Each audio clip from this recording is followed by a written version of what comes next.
안녕하세요. 정치권의 복잡한 현안을 시원하게 풀어드리는 정치펀치 배송규입니다. 안녕하세요. 정치펀치 배소빈입니다. 윤석열 대통령의 양곡관리법 거부권 행사 이후 후폭풍이 거셉니다. 이재명 대표의 1호 법안과 윤석열 대통령의 1호 거부권이 맞서면서 민생 입법이 정쟁 도구로 변질됐다는 평가가 나오고 있습니다. 네, 그리고 지금 국민의힘에서는 각종 최고위원들의 각종 이 설화로 인해서 내부가 좀 시끄럽습니다. 자, 오늘은 이 김영준 교수님 모시고 각종 현안에 대해서 얘기 나눠보겠습니다. 안녕하세요. 안녕하십니까? 안녕하세요.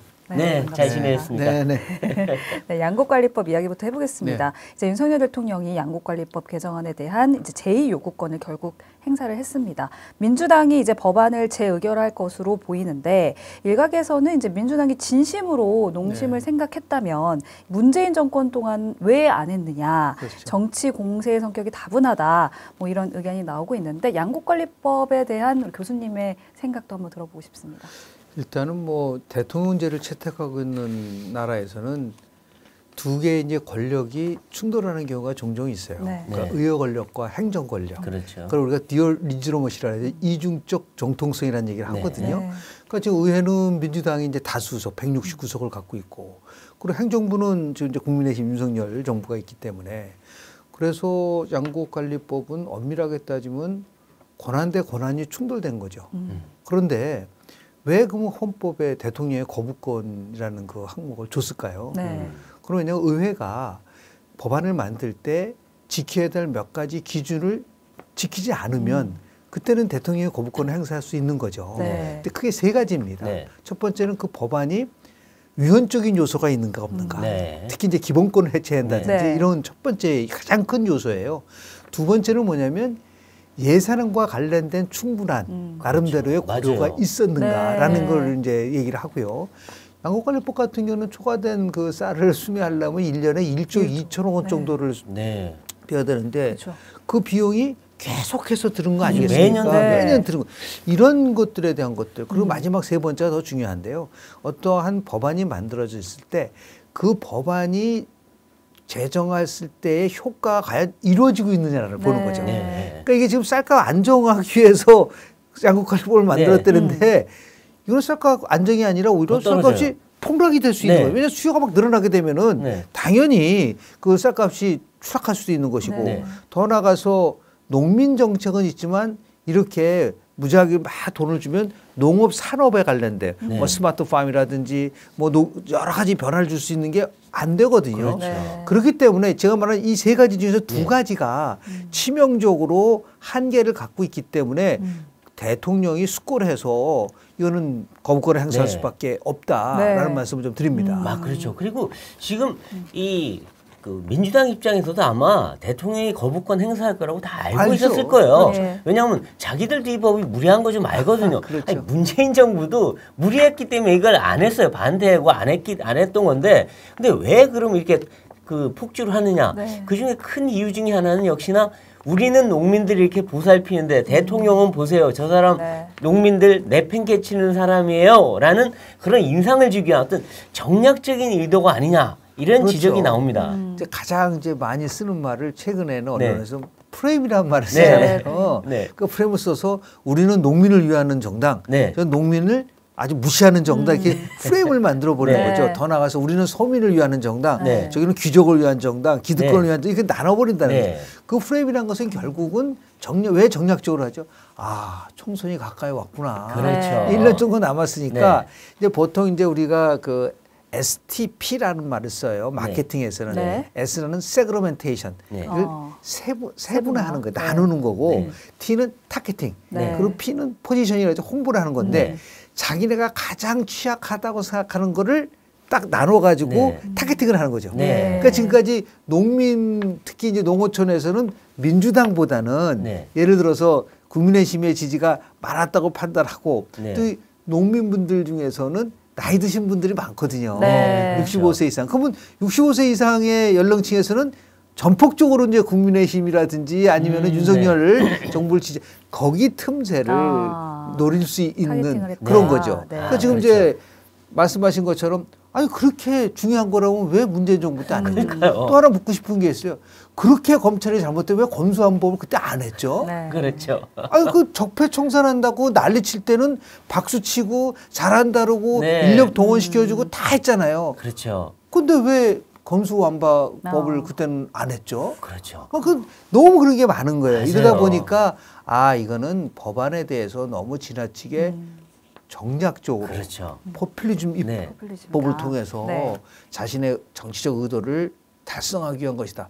그런 의미에서 보면은 이거는 대통령이 거부권을 행사하는 거는 뭐 자신의 권한을 최대한 활용하는 그렇죠. 것이다 네. 볼 수 있는 근데 거죠. 이제 윤 대통령이 앞으로도 이제 계속 거부권 행사하게 만들어서 그렇습니다. 거부권을 계속 행사하는 의회를 무시하는 폭군이다. 네. 이런 이미지를 준다. 이런 얘기를 하는데 그럼 노무현 대통령은 6번 했어요. 맞습니다. 그다음에 박근혜 이명박 대통령 한두 번밖에 안 했는데 그럼 노무현 대통령이 폭군인가요? 그것도 아니잖아요. 아니, 용어 설명을 하면요. 네. 민주당이 윤석열 정부를 뭐라 그러죠? 검찰 독재라고 네. 그러잖아요. 그 민주당은 입법 독재하는 거 아닌가요? 그러니까 예를 들어서 네.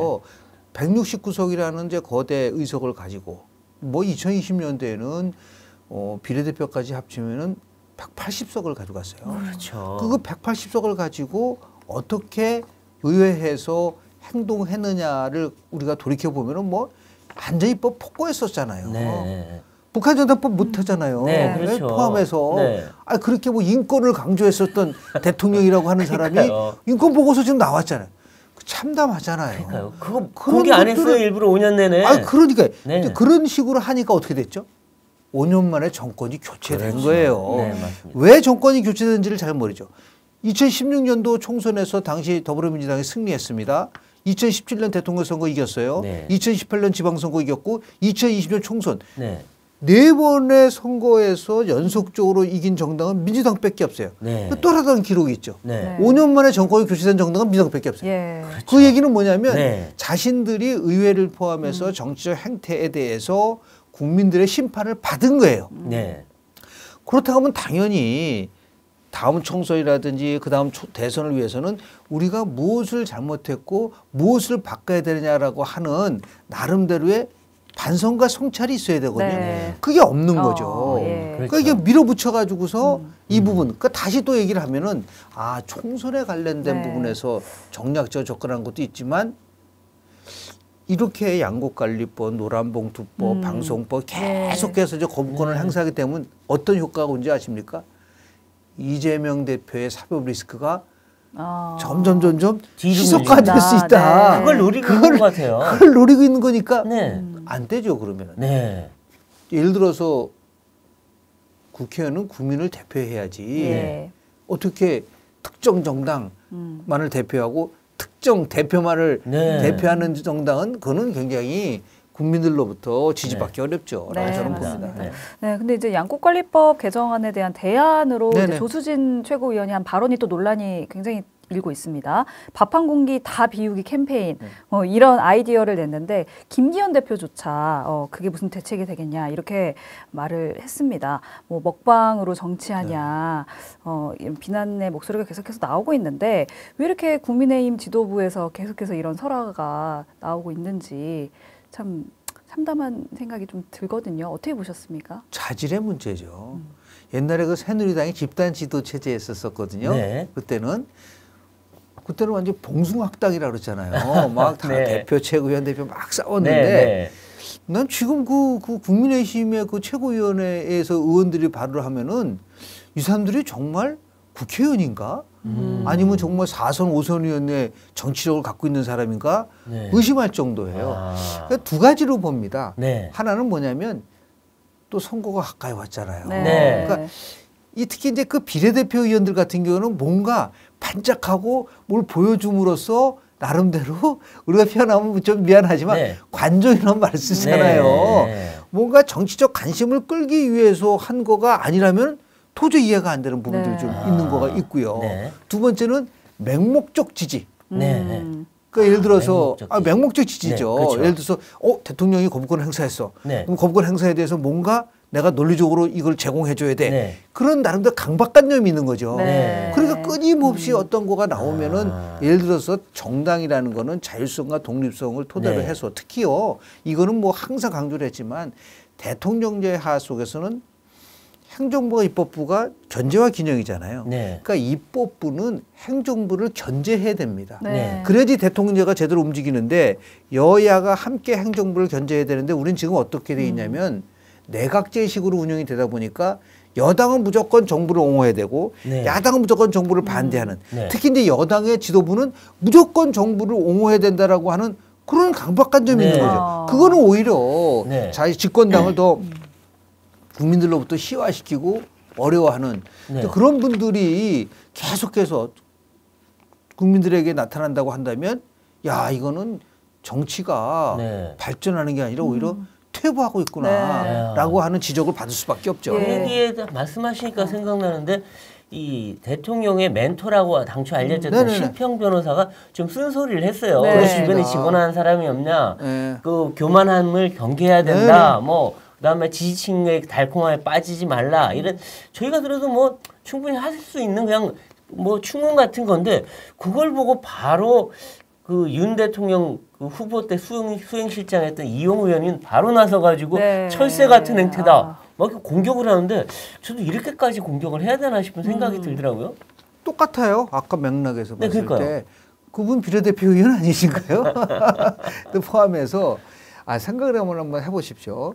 예를 들어서 이제 앞으로는 멘토라는 말 쓰지 마세요. 막 네. 그렇게 지적을 하고 있잖아요. 네. 근데 내용상으로 보면은 틀린 말이 뭐가 있어요?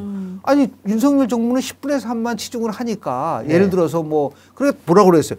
아니 대통령이 서문시장만 갔어요? 호남에도 갔기 때문에 네. 이걸 왜 이렇게 폄하합니까? 얘기를 하고 있지만 여전히 네. 예를 들어서 외연을 확장을 해야 되지 않습니까? 그렇죠. 지금 대통령 국정운영 지도가 지난주 갤럽 조사에 네. 의하면은 30%가 떨어졌잖아요. 네. 그럼 한번 생각을 해보십시오. 지난 대통령 선거 때 윤석열 대통령이 얻은 득표율이 48.7%잖아요. 네. 그러면 30%라면은 18%가 이탈했다는 거예요. 네. 그럼 왜 이탈을 했을까요? 네. 여러 가지 이유가 있으니까 거기에 대해서 이제 심평 변호사가 이제 달콤한 득 예를 들어 너무 지지층에만 의존하지 네. 말고 원래 윤석열 대통령을 지지했다가 지금은 지지하지 않는 이탈층이 있지 않습니까? 네. 그런 분들이 다시 돌아올 수 있게 하기 위해서는 포용이 돼야 되고 그리고 더 나가서 정당에서 쓴소리를 받아들이고 끊임없이 국민과 소통하고 이런 거잖아요. 네. 네. 그렇죠. 그런데 거기다 대놓고 그렇게 비판을 하고 어떤 때는 뭐 공격을 하는 형태는 그렇죠. 그거는 제가 볼 때는 우리가 기대했었던 네. 새로운 정치도 아닐 뿐만 아니라 이 집권당이 지금 지지율이 계속 지속적으로 하락하고 있잖아요. 예. 그런 데서 하는 원인이 될 수 있지 않을까 생각을 하죠. 그렇죠. 맞습니다. 네. 그러니까 이렇게 국민의힘 내에 잡음이 계속 이어지면서 김기현 대표 결국 어제 폭발했다 뭐 이런 이야기가 나왔습니다.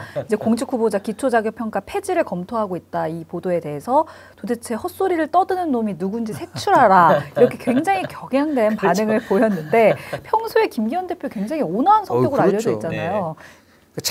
참다가 네. 터진 거죠. 아니 이거 진짜 그렇잖아요. 우리도 그렇죠. 그런 분들이 더 무섭잖아요. 네, 맞아요. 네, 아주 네. 온순하신 분이 한번 네. 그러니까 그동안 얼마나 많은 네. 정말 우리 김재원 최고위원 그 지금 말도 한번 예. 보세요. 하루가 한번 멀다고 하루가 멀다고 계속 하니까 사과하고 또 뭐, 실언하고 이거 뭐 또 사과하고. 그러니까 원래대로 하면은 3월 8일 전당대회가 끝나면 통상적으로 컨벤션 효과가 네. 있어요. 글쎄요. 그런데 3월 8일 이후에 쭉 지금 떨어지고 쭉쭉쭉 있어요. 떨어지고 있죠. 그게 바로 최고위원회 설화라든지 또 정광훈 목사와 또 홍준표 시장과의 또 그러니까요. 격돌이라든지 거기에 또 본인도 본인도 끼어들었어요. 끼어들고 이러다 보니까 이건 아닌 것 같은데 네. 라는 생각이 들잖아요. 맞아요. 그러니까 대표 입장에서 봤을 때는 한 달 정도 좀 이제 지난 거잖아요. 네. 그런데 실질적으로 그렇게 전당대회 때는 김기현 후보에 대한 것이 많이 나왔는데 지금은 대표가 잘 안 보이고 안 보이죠. 예,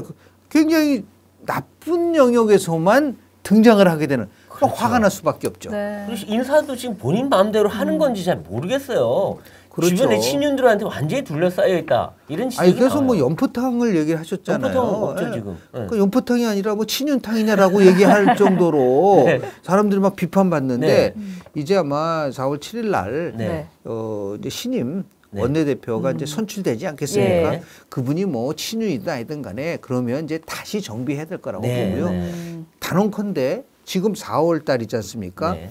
9월 달 말이 이번에 추석입니다. 네, 그렇죠. 5개월 남았거든요. 네. 이 5개월 동안 김기현 대표 체제가 국민들에게 지지도 받고 뭔가 국민에게 꿈과 희망을 줄 수 있는 그 자신의 정치적 지도력을 발휘하지 못하면 큰 위기를 맞이할 수 있어요. 그러니까요. 예, 그런 의미에서 봤을 때 지금 단순하게 무슨 뭐 평가하는 거를 누가 이기냐 그거는 아주 제가 볼 때는 미미한 거고 네. 오히려 지금 국민들이 굉장히 불안해하거든요. 네. 또 불만도 많거든요. 또 불신도 있거든요. 네. 이 산불이거든요. 가장 불안해하는 그렇죠. 것은 지금 경제 한번 보세요. 네.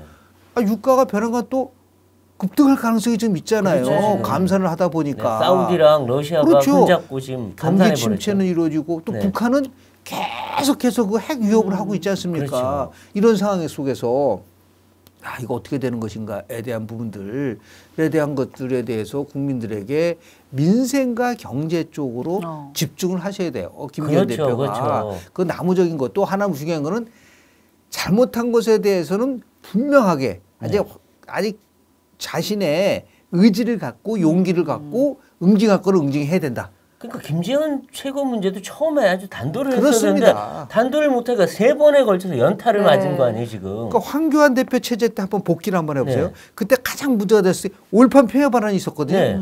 그때 그 부분을 아주 굉장히 나름대로 강력하게 조치를 취했다고 한다면 아 뭔가 좀 변화하는구나. 그러니까 새 대표 체제가 왔을 때 우리가 보통 통상적으로 3가지를 보고 우리가 평가를 해요.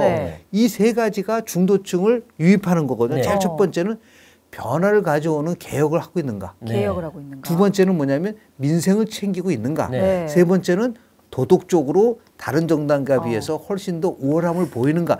이 3가지는요.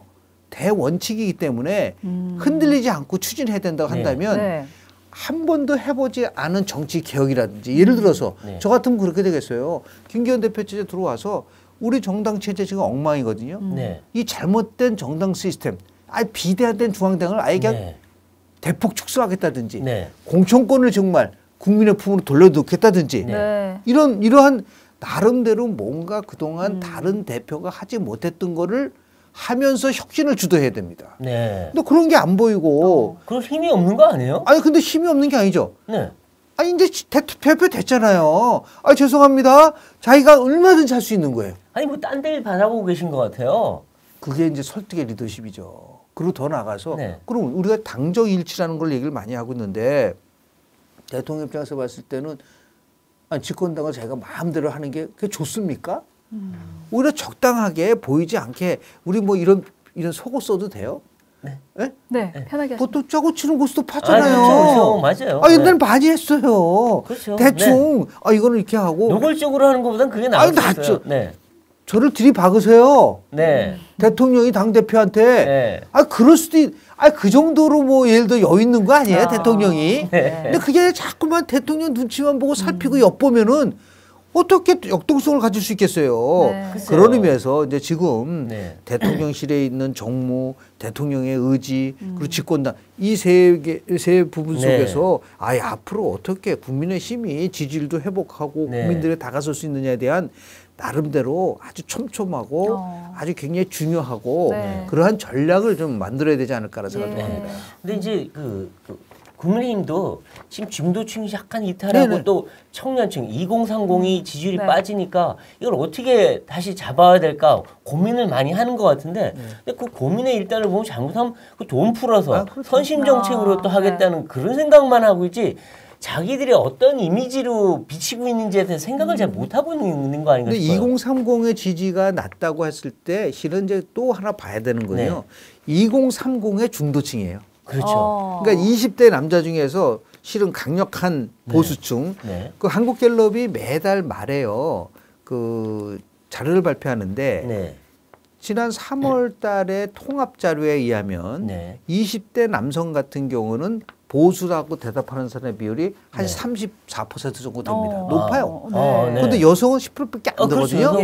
그런데 그런 분들을 위해서 지금 우리가 접근하는 것이 아니라 오히려 20대, 30대 중도층에 대한 부분들을 우리가 이제 만약에 국민의힘이 흡수를 한다고 한다면 그 부분들이 요구하는 거는 뭐냐면 미래 어젠다예요. 네. 이게 예를 들어서 뭐 현금을 살포하고 금융적 혜택을 주고 뭐 부동산 부르는 것보다도 예를 들어 지금 4차 산업혁명이잖아요. 네. 챗 GPT 시대라면서요. 네. 그러니까 끊임없이 기술적 변화에 의해서 세상은 변화되고 있거든요. 네. 최근에는 웹 3.0 시대가 이제 도래되거든요. 네. 네. 그 웹 3.0 세대라는 거는 웹 2.0은 독과점인 거예요. 네. 지금 플랫폼 정보, 뭐 예를 들어 모든 걸 독점하지만 네, 그렇죠. 웹 3.0이 되면 자신과 관련된 자료와 모든 권한은 자기에게 있는 거예요. 네.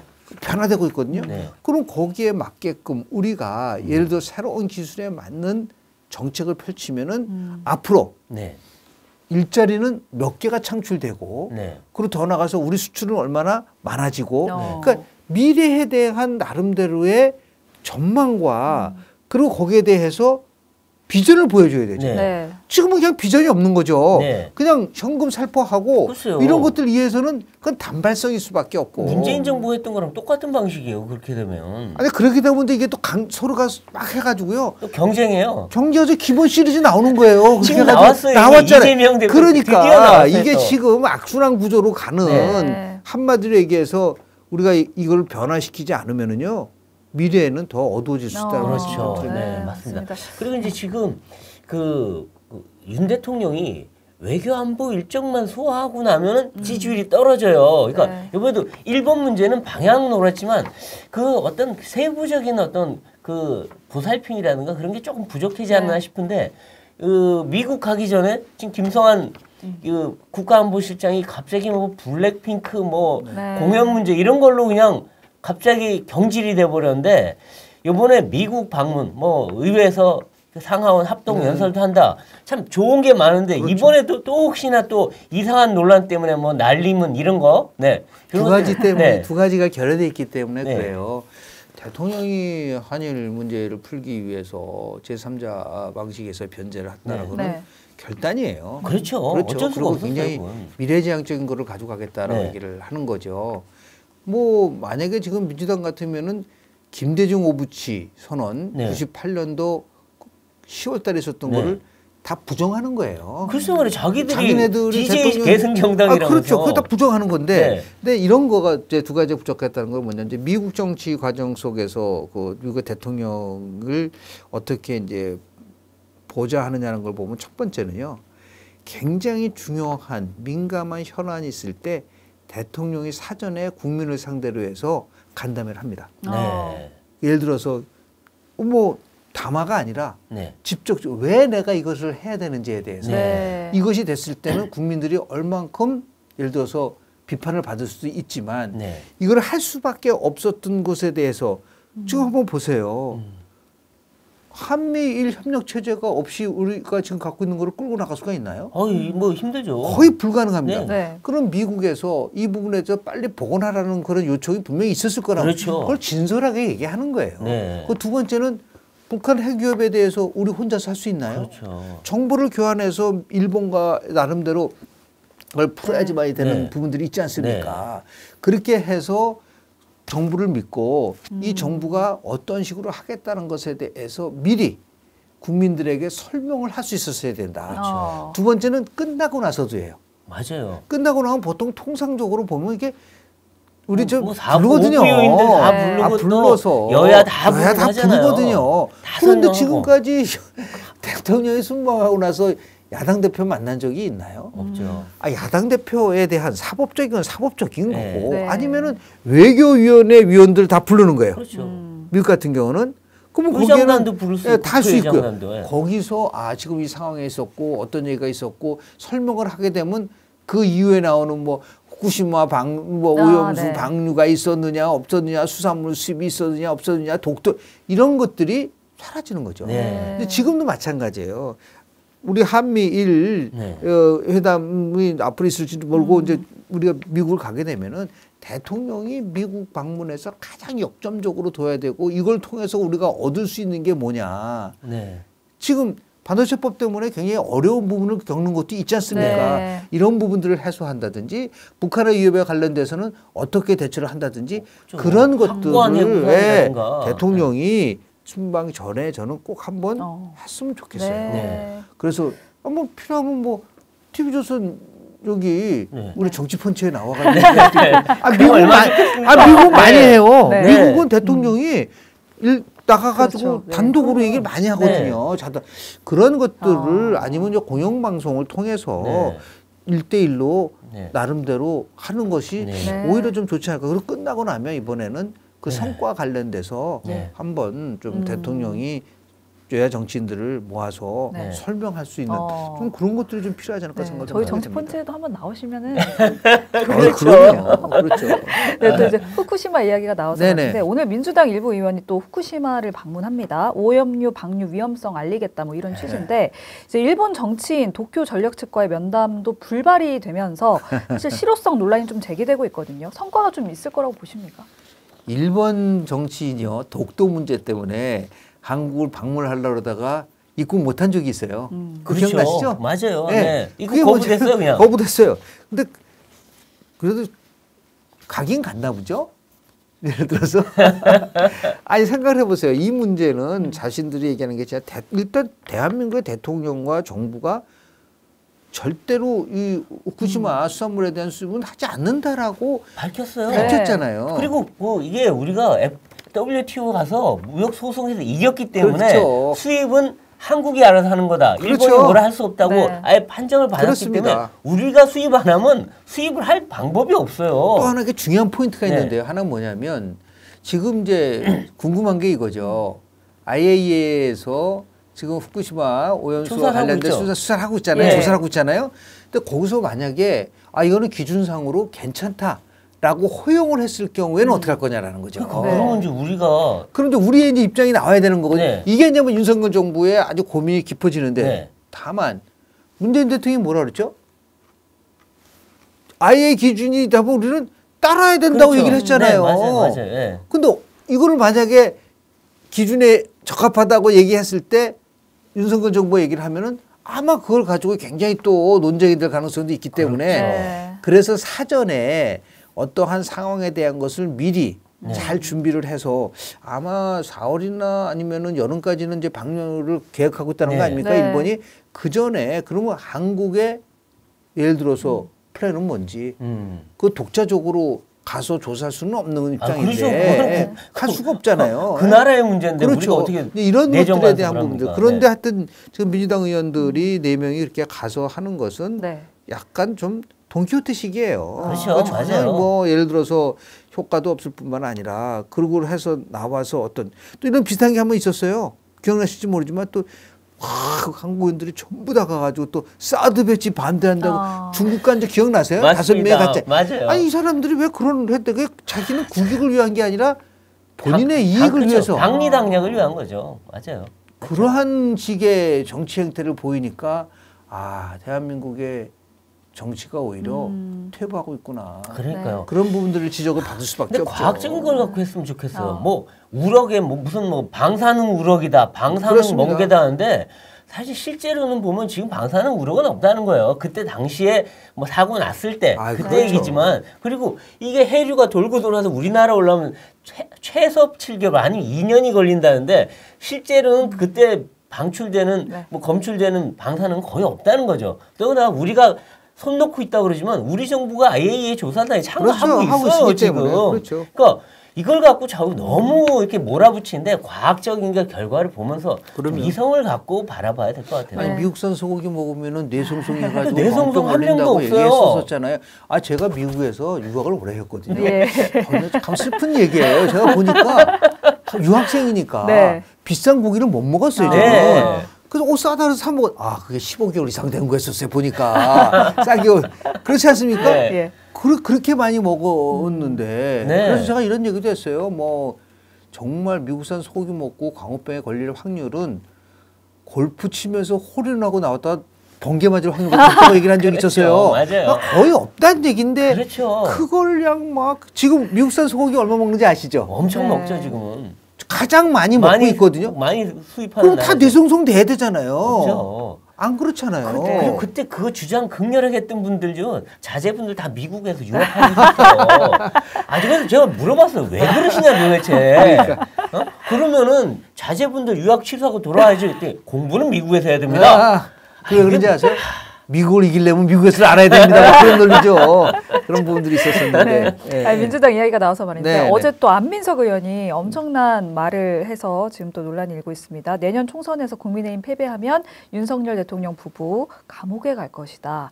이런 말을 했는데 사실 그래도 국가 원수에 대한 최소한의 예의는 좀 있어야 되는 거 아니냐. 이런 의견이 좀 지배적입니다. 어떻게 들으셨습니까? 미국 의회에서 대통령이 입장을 하는데 뒤에서 소리 지르잖아요. 그 사람은 윤리위원회 회부됩니다. 그러니까 그 나라의 대통령이잖아요. 국가 원수죠. 국가 원수고 또 그리고 민주적 절차에 의해서 국민들이 선출한 대통령에 대해서 이거는 이제 막말을 막 하는 건데 그렇죠. 근데 어떻게 보면 스스로 자해하는 정치예요. 저는 그렇죠. 그렇게 봅니다. 맞아요. 아니, 저렇게 품격이 떨어지는 정치인이 제가 알기로는 그분은 5선 의원 아닌가요? 5선이에요. 자그마치. 5선이에요. 아, 그래서 저 사람이 왜 5선 됐는지에 대해서 사람들이 이제 스스로 의심을 하게 되면 그게 얼마나 자신들에게는 그 피해를 볼 수 있는 거 아니겠습니까? 그래서 아마 이제 저는 민주당이 어떤 공천을 할지는 모르지만 공천 기준 속에서 국민들의 지탄을 받고 도저히 납득할 수 없는 그러한 발언을 한 사람들한테는 어쩌면 나름대로 좀 점수에서 가점을 하는 그러한 제도를 도입을 하지 않으면은 왜냐하면 이게 선거가 가까우면 가까울수록 뭔가 튀고 그렇죠. 뭔가 자기가 주도하려고 하는 그런 강박관념에 빠지게 돼요. 근데 그렇게 됐을 때 정말 우리 노무현 대통령이 그랬었어요. 민주주의든 진보든 깨어있는 시민이 생각하는 만큼 그렇죠. 발전한다 그랬거든요. 이런 막막하게 깨어있는 시민들이 이런 부분들에 대해서는 내년 총선에서 뭐 이분이 공천 받을지 안 받을지는 모르겠지만 이분이 하여튼 그 이재명 대표한테 워낙 붙어있기 때문에 공천을 받을 것 같아요. 뭐 그럴 수도 있겠죠. 이재명 대표 공천권을 갖고 있다고 한다면 거꾸로 못 가지면 어떻게 되죠? 그럼 지금 위험해지겠죠. 그렇죠. 그래서 이재명 대표 방탄을 위해서 열심히 하시잖아요. 아니 뭐 이재명 대표가 끝까지 저는 뭐 공천권을 행사한다라는 가능성은 그렇게 저는 뭐 많지 않다고 보고 있기 때문에 뭐 비대위 체제가 나올 수도 있고 뭐 등등 여러 가지가 있을 수 있기 때문에 굉장히 위험하고 잘못된 길을 가고 있다라는 말을 좀 지적을 좀 해드리고 싶습니다. 그리고 지금 한동훈 장관에 대해서 민주당이 연일 무조건 불러서 깨다가 안 되면 또 뒤에 가서 또 뒷담화하고 이런 식으로 해서 하는데 그래서 이 모든 게 이 한동훈 장관이 이 내년 총선에 이 출마하는 거 아니냐. 그래서 뭐 얼마 전에도 박수영 의원이 한동훈 장관을 모셔와야 된다. 이런 얘기 공개적으로도 했는데 한동훈 장관 내년에 정말 이 여당의 새로운 간판으로 한번 출마를 할까요? 저는 가능성이 굉장히 높다고 봐요. 높다. 왜냐하면은 뭐 내년이면 자기가 장관도 한 지 한 2년 정도 되고요. 충분하게 했고 그리고 의회 들어와서 할 수 있는 역할들이 많기 때문에 내년 총선을 전망해 보면은 중간 평가 성격을 갖고 있는 선거기 때문에 그리고 지금 뭐 경제도 굉장히 어려워질 거라는 전망도 나오고요. 북한 위협도 있고 하다 보니까 녹록지는 않을 거예요. 국민의힘의 입장에서 봤을 때는 특히 이제 지난 2020년도 총선에서 전체 120 수도권에서요. 120석 중에서 민주당이 103석을 가져갔습니다. 85.1%. 압도적으로 이겼거든요. 그럼 수도권에서 이길 수 있지 못하면은 국민의힘은 단독 가반수를 얻기 어려워요. 그러면 아마 크게 네 가지의 축 속에서 움직이지 않으면은 굉장히 어려울 것이다. 뭐 제가 생각하는 그냥 단순한 생각일 뿐이지만 보수는 나경원, 중도는 안철수, 개혁은 원희룡, 미래는 한동훈. 이 네 명이 같이 함께 간다고 한다면 엄청난 폭발력을 저는 가질 거라고 좀 봐요. 근데 그 윤석열 대통령이 국정의 해방꾼이자 적이라고 하고 아니에요. 잘라냈는데 그건 안 그래요. 왜 그러냐면 자 생각을 해보세요. 96년 총선 기억나시죠? 96년 2월 달에 당시에 신한국당의 총재는 김영삼 대통령이에요. 근데 자유민주당이 했었죠. 당을 바꾸기 전이니까. 그런데 누구를 영입했죠? 이회창 총리와 그렇죠. 승리해야 되니까. 그렇죠. 그게 딱 3년 만에 치러진 거예요. 93년도 2월 달에 출범했으니까 그 당시에 왜 그랬냐면 위험했죠. DJ가 정기 복귀한 거예요. 그렇죠. 그 새정치국민회의를 만들어가지고 그때에 영입한 사람이 정동영, 정세균, 이낙연, 추미애 다 그때 들어온 거예요. 맞아요. 그러니까 YS가 뭐라고 했죠? 그래? 우리도 하지. 이재호, 김문수, 맞아요. 다 그때 들어온 사람들이에요. 네, 네. 아, 선거가 가까이 오면요. 국정 해방권이 어딨어요. 이겨야 되는데. 그거 단순한 거예요. 다른 마차로 간다. 아니, 단순한 거예요. 그러니까 그럴 정도로 굉장히 어려운 선거가 될 수 있다고 한다면 자, 당연히 한동훈 장관 같은 경우가 미래를 가져갔을 수 있는 가능성이 있거든요. 그래서 이러한 축속에서 뭐 저는 뭐 개인적인 생각에 불과하지만 그 정도로 한동훈 장관이 갖고 있는 나름대로의 잠재력은 크고 그 잠재력을 민주당이 지금 열심히 키워주고 있는 거예요. 그렇죠, 그렇죠. 네, 키워주고 있거든요. 맞아요. 그러니까 얼마나 고마운 분이냐라는 생각을 갖게 될 수도 있죠. 사실 한동훈 장관이 그런 잠재력도 있고 스타성도 있지만 본인 스스로는 계속해서 선을 긋고 있잖아요. 그래서 본인의 의지는 있는 건지 그 부분이 궁금하거든요. 정치인이요 반드시 확실히 하면 반대로 나와요. 그동안 봤잖아요. 그럴 수 없이. 지금은 절대로 정기 복귀 안 복귀해요. 그렇죠. 지금 안 한다는 게 한다는 거예요. 아니 그렇게 해석을 우리가 할 수도 있는 여지는 있지 않을까. 그래서 한동훈 장관이 송파에 뭐 이사했다 이런 소문도 나오고 했는데, 근데 한동훈 장관이 사실 국회에서 시원하게 발언하니까 다들 좋다고 하는데 이 사이다도 너무 자주 하면 너무 자극적이고 골띵해지거든요. 그리고 또 너무 오래 열어두고 있으면 또 김도 빠질 수 있고, 그래서 한동훈 장관의 어떤 그런 그 태도의 문제 이런 걸 지적하는 사람들도 있고, 또 송파에 나가면 뭐냐 어려운 강북에 나가야지. 아니라고 봐요. 왜냐하면 지금 우리나라 선거법상 자기가 거주하는 지역에 나가게 돼 있나요? 아니죠. 그건. 아니죠. 저는 국민의힘이나 민주당이나 이번 총선의 가장 특징이 뭐냐면 자객공천이라고 봐요. 그러니까 고이즈미가 당시에 이제 자객공천해 가지고 자기를 반대했던 사람들을 다 쳐냈는데 그 자객공천, 그 안철수 의원이 한때는 그쪽을 했었어요. 그 명단을 제가 얘기해 달라고 그러는데 아마 한동훈 우리가 저 장관이 총선 나가서 부음합을 시키고 했을 경우에는 그러한 뭐 쉬운 지역구가 아닐 거예요. 95년도 22 총선 기억나시죠? 당시 2명 뽑았습니다. 이쪽 종로 중구에는 누가 있어요? 이종찬, 정대철이에요. 거길 누가 갔죠? 이민우 총재를 내보낸 거예요. 그랬군요. 그래서 이민우 총재가 나가니까 발칵 뒤집힌 거예요. 그래서 그때 합동유세가 있었거든요. 그때 첫 마디가 뭔지 알았습니까? 전두환은 독재자라는 거예요. 난리 난 거예요. 전치권자 속에서. 집어넣으려면 집어넣으라 이거죠. 전두환은 감히 그때 전두환은 소리 말 못할 때예요.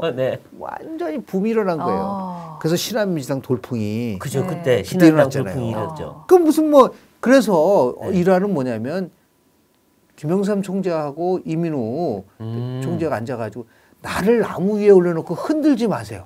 그럼 마주 안 갖다 놓고 먹으면서 왜 내가 종로를 나가야 됩니까? 그때 와서 종로에 나가야 된다.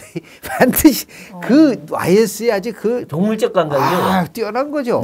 가지고 그때 그 민한당을 아주 초토시켰잖아요. 그렇죠. 그런 것처럼 아예 하려면 좀 멋있게 국민들에게 공감도 주고 정말 뭔가 관심을 가질 수 있는 공천해야지 무슨 송파 같은 데가 그거는 제가 볼 때는 그건 전략이 아니다. 근데 교수님 말씀 듣다 보니까 잠깐 살짝 궁금한 점이 있는데 그 머릿속에 연도별로 탁탁 정리가 굉장히 잘 되신 거예요. 저는 정치 과정을 전공을 했기 때문에 정치학자십니다. 들을 때마다 제가 그 폴리티컬 사이언티스트예요.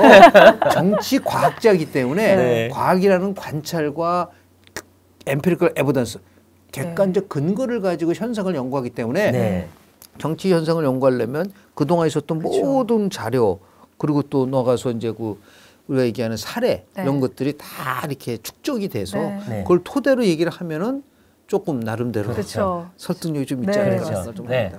그리고 이번에 이제 이재명 대표 얘기를 한번 해보겠는데 이재명 대표가 이제 마침내 기본 포퓰리즘을 또 내놨는데 최근의 흐름을 보면 불과 한 달 전만 해도 이 방탄 문제 때문에 굉장히 그 코너에 몰려 있다가 최근에 그 국민의힘의 설화 문제들, 그 다음에 또 후쿠시마, 또 반일, 그다음에 입법 폭주 이런 걸로 자신의 비쳤던 방탄 스포트라이트를 싹 바꾸고 지금 갑자기 기본의 화신으로 다시 등장하셨어요. 이 굉장히 이 정치적으로는 상당히 정략적으로 잘 뭔가 그 계획된 어떤 길로 가고 있다 네. 이런 네. 느낌이 드는데 어떻게 보십니까? 뭐 이슈 전환을 시킨 거죠. 그렇죠. 아까 잠깐 말씀드린 것처럼 이제 여러 가지 자신에게 불리했었던 뭐 사법 리스크를 좀 희석화시킬 수 있는 그런 네. 부분들도 있는 거죠. 근데 두 가지를 지적을 좀 하고 싶은 게요. 첫 번째는 뭐냐면 실은 이재명 대표의 기본 시리즈는 지금 처음 나온 게 아니에요. 네. 기억나시잖아요. 네, 그렇죠. 그 지난 대선 과정 속에서 어마어마하게 냈죠. 어마어마하게 모든 게 했잖아요. 기본이었어요, 다. 1년에 최대 1,000만 원씩이고 20년간 제 일권에서 금융을 하겠다는 것도 됐고 기본 모든 주택. 국민한테 네. 100만 원씩 하는 기본 소득도 있고 이제 지금은 이제 기본 금융이에요. 네. 기본 대출이라는 거죠. 대통령 선거 졌잖아요. 그렇죠. 그 말은 자기가 졌다는 거는 자기가 핵심적으로 얘기했었던 공약에 대해서 국민들이 거부했다고 해석할 수가 있는 거죠. 실현성이 없다고 본 거죠. 더 나가서 아까 말씀드린 것처럼 그러면 재원 확보에 대한 얘기를 하고 있는 건가요? 없죠. 이번엔 전혀 재원 얘기한 적 없잖아요. 없어요. 네. 그러면 정말 문재인 정부 때 꼭 지적을 하고 싶은 거는 뭐냐면 문재인 정부 5년 동안 나라 빚이 409조 늘어났어요. 그렇죠. 지금 우리 1,000조가 넘어갔거든요. 네. 근데 지금 보세요. 경기가 둔화돼 있죠. 기업 실적은 약화되고 네. 있죠. 세금은 안 그렇죠. 거치고. 근데 무슨 돈을 가지고 그렇게 기본을 깔으려고 하느냐. 네. 그러니까 이거는 파퓰리즘일 수밖에 없는 거. 그 솔직히 요새 이런 말까지 나와요. 워낙 기본 하니까 골프에도 기본 핸디가 있다. 예? 기본 핸디 있어요. 기본 점수 주고 시작하는. 아니 18홀에 다 자기가 친 거에 마이너스 1이야. 그러니까. 그렇죠. 그러면 예를 들어서 파하면 버디가 되는 거예요. 그렇죠. 어유 이러다가 그래서 기본 핸디가 그러니까 얼마나 이게 희화된 거냐. 차라리 그러니까요. 기본소득보다는 오세훈 우리 시장이 얘기는 안심소득 정책이 훨씬 좋은 정책이에요. 그렇죠. 현실적인 현실적이고 네. 자기가 얻은 소득하고 네. 기존 소득하고 그 우리가 기준 소득하고 차이가 네. 있으면 그 차이의 50%를 준다는 거거든요. 네. 굉장히 좋은 소득이죠. 사람들이 잘 모르고 있는데 그렇죠. 네. 맞아요. 기본소득만 알고지 오시장의 안심소득도 이거 이제 굉장히 나름대로 크게 네. 이거는 모든 국민에서 주는 건 아니거든요. 네. 훨씬 불평등 구조를 완화시킬 수 맞아요. 있는 좋은 정책인 거. 그렇게 얘기한다면 모르지만 뭐 계속해서 저는 이제 이런 얘기를 합니다. 네. 항상 얘기하지만 그건 나도 할 수 있어요. 네. 우리 배송기업 것도 할 수 있어요. 저도 근데 솔깃하네요. 아니 뭐 기본 주는 스코어 건데 뭘 준다니까. 못해? 아 주는 건데. 골프장 가서 아니, 기본 뭐 스코어 마음대로 좀 주는 가졌다 거야. 그러죠. 그거는 네. 아무나 할 수 있는 거는 네. 이렇게 붙은 의미가 있어요. 그렇죠. 네. 그래서 정치 지도자 나라를 이끌어갈 분들은 세심하게 예수 생각하고 미래 생각하고 이것이 가져올 수 있는. 그래서 레비츠키하고 지블렉 교수가 어떻게 민주주의가 무너지는가에 있어서 네. 가장 핵심적인 포인트는 뭐냐면 네. 민주적 절차를 통해서 선출된 권력자가 합법적으로 민주주의를 무너뜨린다는 거예요. 그렇죠. 그러니까 그게 위험한 거죠. 네. 지금 얘기하는. 네. 베네수엘라 한번 보세요. 차베스 그래서 차베스 13년 동안 옛날에 베네수엘에서 얼마나 잘 사는 나라였었어요. 그러니까요. 아니 지금 엉망진창이 됐잖아요. 엉망진창이죠, 정말. 그러면 나라 망하는 거는 순식간에 망할 수 있는 거예요. 단뭐 1, 20년 만에 또 하나는 뭐냐면 거절하죠. 우리가 5년 다닙니까? 나는 5년만 하고 가면 끝이다. 그렇죠. 그래서 옛날에 어떤 말까지 나왔는지 아세요? 5년 다니면 먹고 튀는 제도라고 했었어요. 비효율적.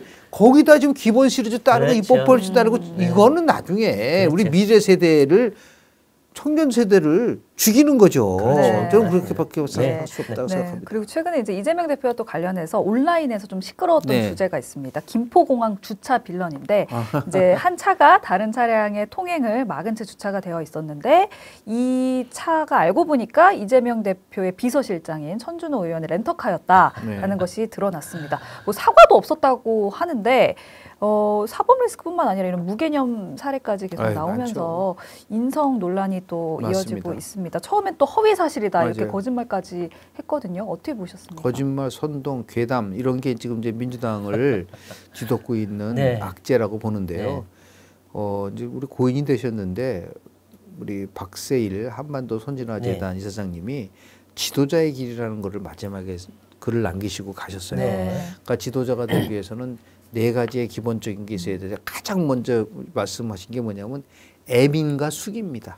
네. 애민 거죠. 애민은 뭐냐면 국민을 네. 사랑하고 네. 그 자기를 성찰해야 되는 거예요. 네. 그거 딱 걸리잖아요. 네.